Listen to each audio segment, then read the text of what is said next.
There is no doubt that the Supreme Court has not been short of critics during the past 12 years.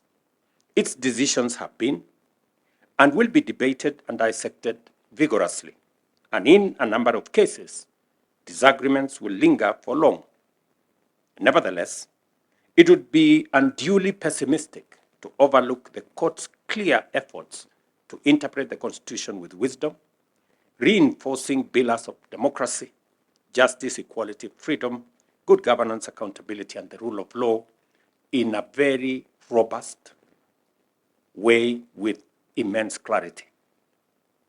Sometimes citizens, including myself agree. Sometimes we don't. But we are bound to respect.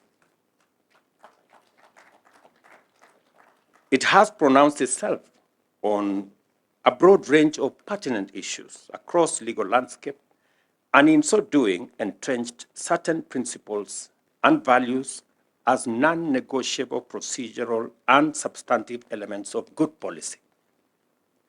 It is because the court has been emphatic in its dispositions and firm in its guidance of subordinate courts that Kenyans are confident that their rights are intact and due process is indispensable.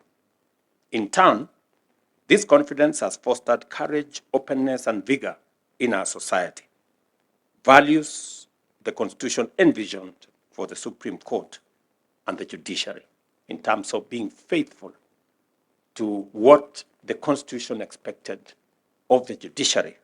We can confidently say you have passed the mark. It is therefore quite fair to say that the court has stood as a faithful custodian of our Constitution, a defender of fundamental rights, and a pillar of democracy. Its sustained capacity to resolve complex constitutional matters remains critical to our nation's institutional vitality now and going into the future.